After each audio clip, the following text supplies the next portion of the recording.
episode 2 of Trev's Hockey Show here on Trev TV. I'm the Trev. That's not going to change. At least not that I know of anyway. I need a better intro catchphrase, but that's beside the point. Today's episode, we're focusing on the 2018 NHL Award nominees and my predictions as to who I think is going to win them. Now, keep in mind, this is my predictions, this is my opinions. You're welcome to agree, disagree, whatever you want to do. Just recognize that it's my opinion. And it's not to say that your opinion doesn't matter, because it does. I mean, everybody's entitled to them. But in a perfect world, everybody's opinion would count. Everybody would be award winners. But there can be only one. Before I start, a huge congrats to the Vegas Golden Knights, and a huge thank you to the Vegas Golden Knights.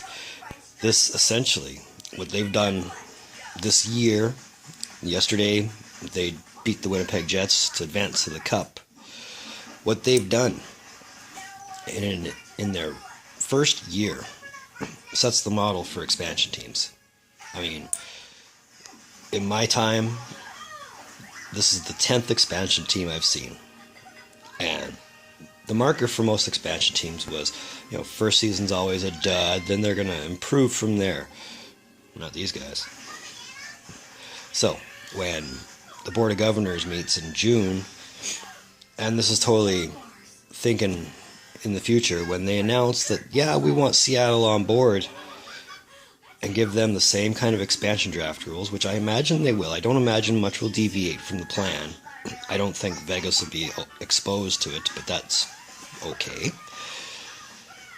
Once they announce Vegas will jump on board, and once Trev jumps ship from being a Red Wings fan to a Seattle, whatever they're going to call themselves, fan, the popular opinion is Kraken, I'd be okay with that. It could mean good things for a Seattle team, and I'm okay with that. As mentioned, I am going over the nominees of all the NHL awards for 2018. I have them all written down, with the exception of the NHL Foundation Award. And, that's really more or less tied this closely to the Clancy Award. So, I can imagine one of those nominees, if they don't win the Clancy, they'll win the Foundation Award, or they'll win both. It's been done before. So, it's not to say that some players won't come out with 2 awards, but we'll see. Before I start, some of the regular season awards have already been claimed. I'm not going to go into the team awards, I don't think, just because those are pretty self-explanatory, and any other team awards left are playoff awards. And I'm not going to go ahead and predict the Prince of Wales. My heart of hearts wants Washington to go to the Cup. I don't know if they'll do it. They play Tampa tonight in Game 6. This could be Tampa's ticket to the final and Washington's ticket out. The Clarence Campbell Bowl Award, whatever you want to call it, was awarded to Vegas when they beat Winnipeg. The President's Trophy went to Nashville, and I'm not going to predict the Stanley Cup, but I am going to go on a limb and predict the Conn Smythe. Win or lose, it's probably going to Marc-Andre Fleury. Guy's been playing on fire these playoffs. 3 losses, 4 shutouts in 15 games? So that alone gives him credibility to win it, I think. The Jennings Award,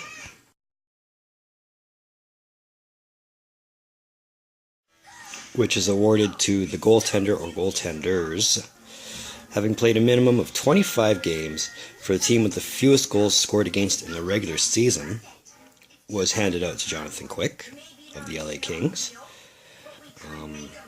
The Maurice Rashard Trophy,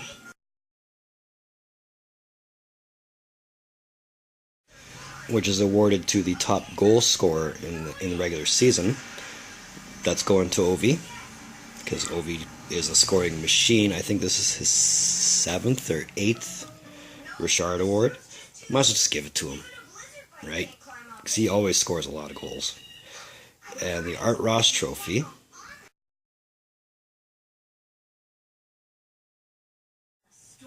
which is awarded to the player who leads the league in total points at the end of the regular season, is given to Connor McDavid of the Edmonton Oilers.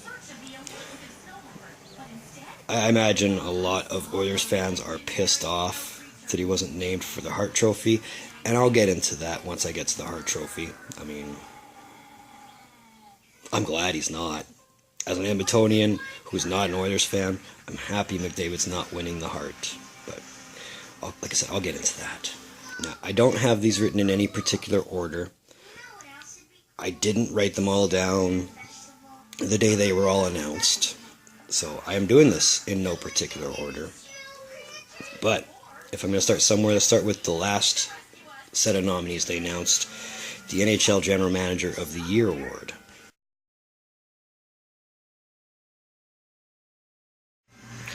And that's awarded to the top National Hockey League General Manager of the Year, obviously. And your nominees are Kevin Cheveldayoff from the Winnipeg Jets, George McPhee from the Vegas Golden Knights, and Steve Yzerman from the Tampa Bay Lightning. I think McPhee is obviously the shoo-in for this award. It goes without saying. I mean, again, expansion team, first year, everything they've put in the history books as far as first-year teams goes. Nothing against Cheveldayoff or Yzerman. They've both built their teams really well. They're solid perennial playoff contenders for years to come, I would imagine. But, again, first-year team. And McPhee's not normally known for building a winner. I mean, he was a GM in Washington for a while. I mean, he was GM when they went to the Cup in '98. But, given this year, the season they had, I think, yeah, he's a shoo-in. Moving on from that to the Marc Messier Leadership Award.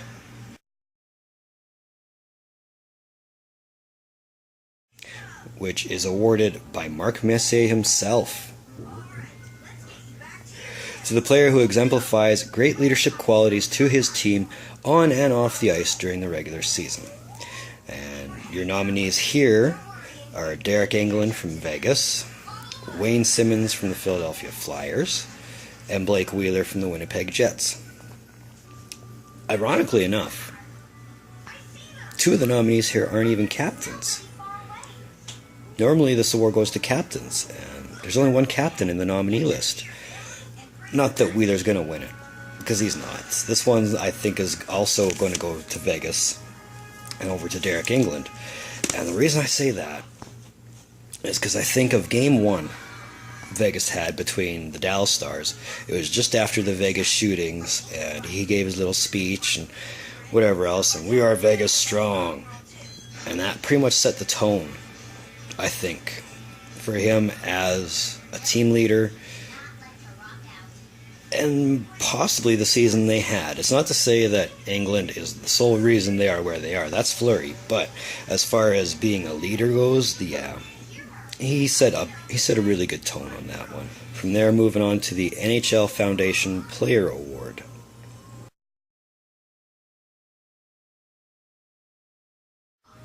And as I said in the beginning, they didn't announce nominees for this one, at least not that I'm aware of. But again, being closely tied to the King Clancy Award, the description goes, award to the player who applies the core values of hockey to enrich the lives of people in his community. I think it's going to go to Subban, PK Subban from the Nashville Predators. He's got a couple of charities in Nashville, which encourages, hockey amongst low incomes, and even the race divide, if you want to call it a race divide. He does a lot in the Nashville community, plus he's still paying that $10 million donation to a hospital in Montreal. So I think that's Subban's for the taking. From there, we'll go to the King Clancy Memorial Trophy.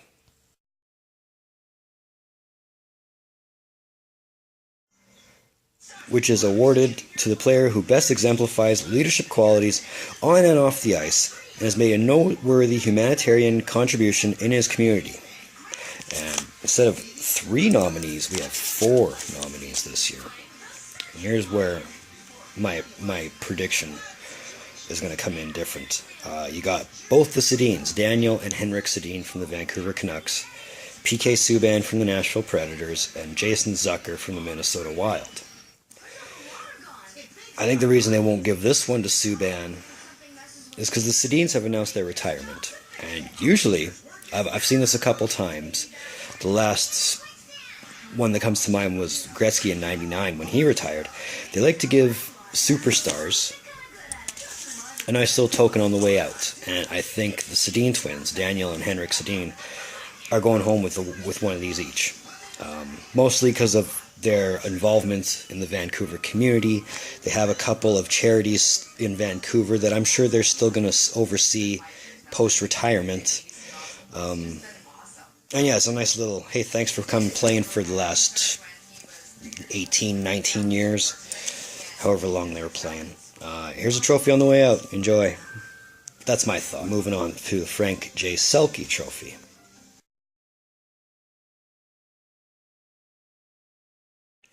Which is awarded to the forward who best excels in the defensive aspects of the game. So best defensive forward, layman's terms. Your nominees are Patrice Bergeron, the Boston Bruins, Sean Couturier of the Philadelphia Flyers, and Anze Kopitar of the LA Kings.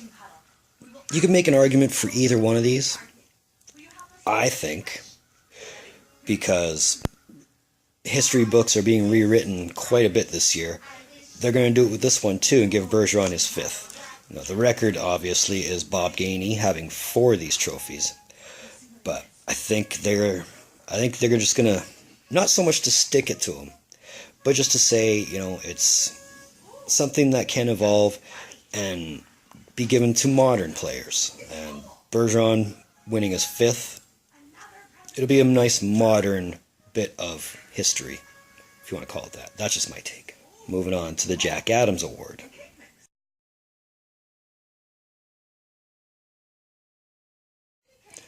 Which is awarded to the NHL coach adjudged to have contributed the most to his team's success or coach of the year.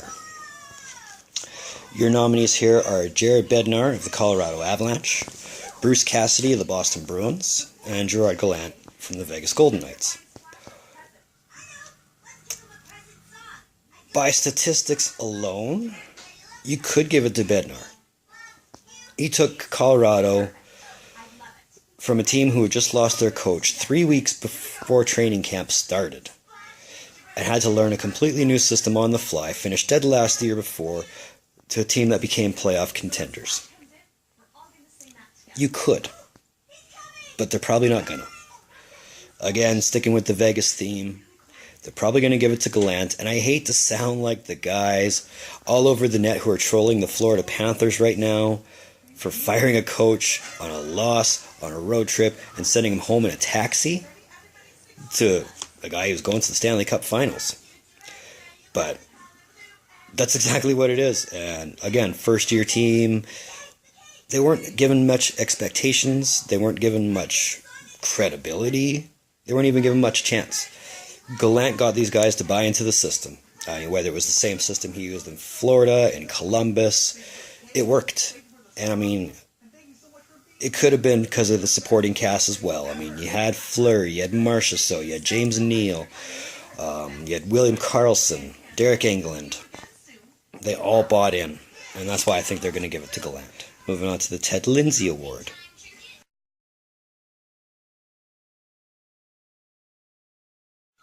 Which is awarded to the NHL's outstanding player as selected by members of the NHLPA, or the Players Association. So essentially, this is the MVP as voted on by the players. This one's tricky, because I don't want to say I think like a player so I can vote like a player. Where are our nominees? They're there. Oops. But your nominees are Taylor Hall from the New Jersey Devils, Nathan MacKinnon from the Colorado Avalanche, and Connor McDavid from the Edmonton Oilers. This one was tricky. Give credit where credit's due. Hall had a great season. A really great season. So did McKinnon. So did McDavid. And again, I don't want to say I think like a player so I can vote like a player, because I don't. But if I'm a player, I'm looking at it one of two ways. Either I'm going to vote for the guy who led in points, or I'm going to vote for the guy who had a really good push towards the end of the season. I would vote for McKinnon. And that could be complete bias on my part, and it probably is. But McKinnon came oh so close to breaking 100 points. He set career highs in goals, assists, and points this year. McDavid was expected, to have a league-leading season. McKinnon wasn't. I don't think Hall was either, but if I'm voting McKinnon. Moving to the Bill Masterton Memorial Trophy.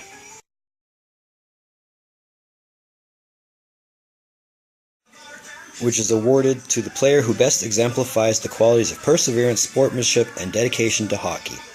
So basically the guys who either have been around for a while, who have overcome a major injury or a major life change or anything like that.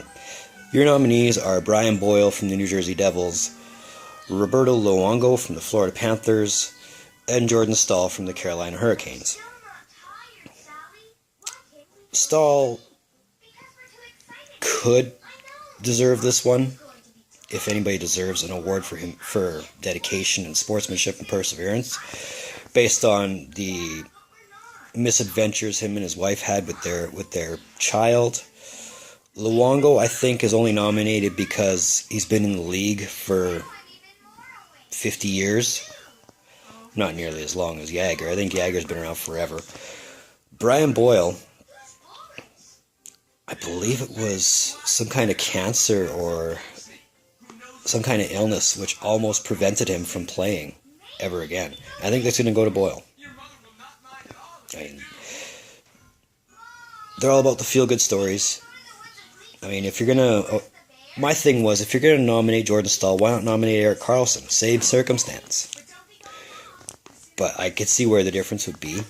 But I think it's going to go to Boyle. Moving to the James Norris Memorial Trophy.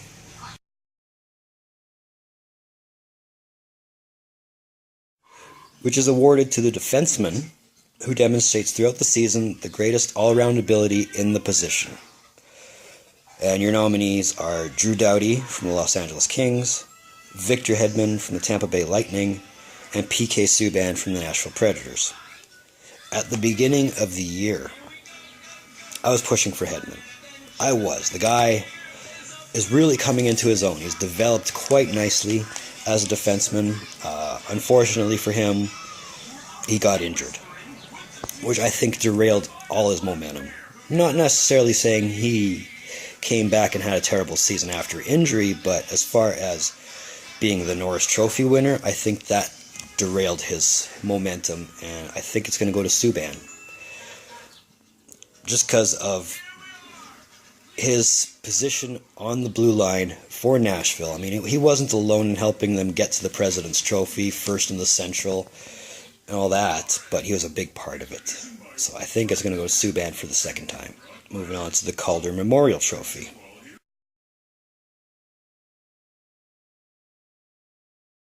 Which is awarded to the league's most outstanding rookie player.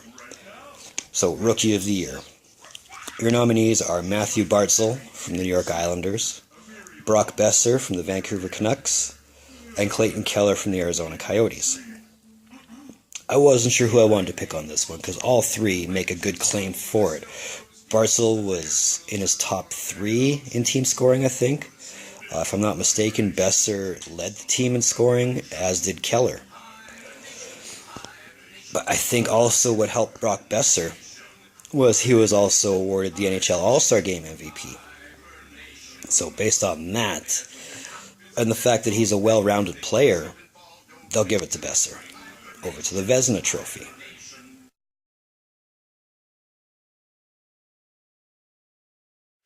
Which is awarded to the league's top goaltender. It's a goalie of the year. Your nominees are Pekka Rinne from Nashville, Connor Hellebuck from the Winnipeg Jets, and Andrei Vasilevsky from the Tampa Bay Lightning. And I'm not going to lie, I have a hard-on for Russian players. I don't know why.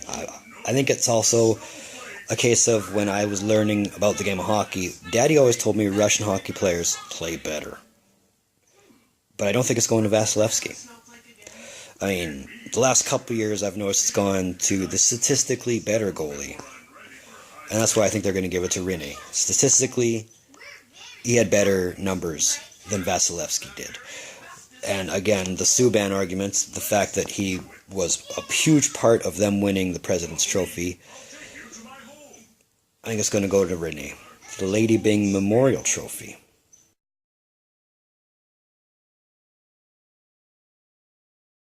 Which is awarded to the player who exhibited outstanding sportsmanship and gentlemanly conduct combined with a high standard of playing ability. So, gentlemanly player, or most gentlemanly player. And your nominees are Alexander Barkov from the Florida Panthers, William Karlsson from the Vegas Golden Knights, and Ryan O'Reilly from the Buffalo Sabres. Here's where I think the Vegas trend breaks.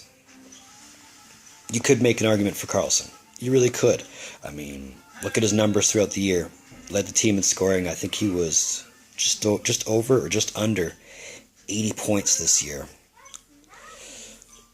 But the fact that O'Reilly only took one penalty all year, just one, and still managed to put up 60s or 70s in the points, says a lot to him.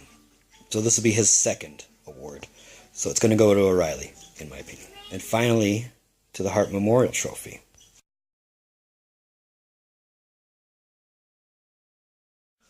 Which is awarded to the player judged most valuable to his team. So MVP of the year. And your nominees are Nathan MacKinnon from the Colorado Avalanche, Anze Kopitar from the LA Kings, and Taylor Hall from the New Jersey Devils. They're not giving it to Kopitar.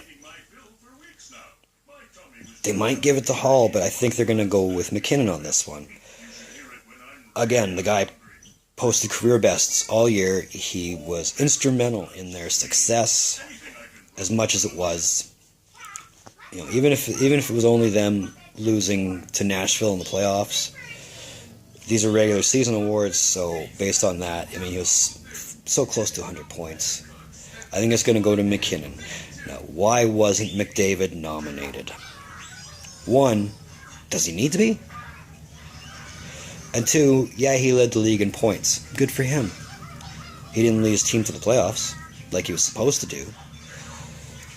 And that's why I wouldn't have nominated McKinnon either, or McDavid either. So, I think that's going to be a McKinnon award. It's going to be a nice little boost of confidence for him. And the sky's the limit for the kid from this point on. Usually at the awards show, they also announce the first and second All-Star teams and the All-Rookie team. I'm not going to do that. You know, that's a lot more work than I'm willing to put in right now. Sorry to say, but you know, that's a bit much for me. So, and it would take too long. I don't know how long this video is right now, but I've already made this a long video. And I mean, I'm not that I'm against long videos. I like long videos, but that would just make it even longer. So, wrapping up, that's my predictions for the NHL Awards for 2018. Feel free to disagree, agree, counterpoint, whatever. I didn't give the best arguments for every prediction of mine. I get it. But again, it's just my predictions. You know, they are what they are. And for what it's worth, I think I did pretty good. But I'd like to thank you for tuning in. I'm glad you took the time out of your day to listen to my predictions. And look forward to seeing you again in the future. Feel free to like, subscribe. Having said all that, later.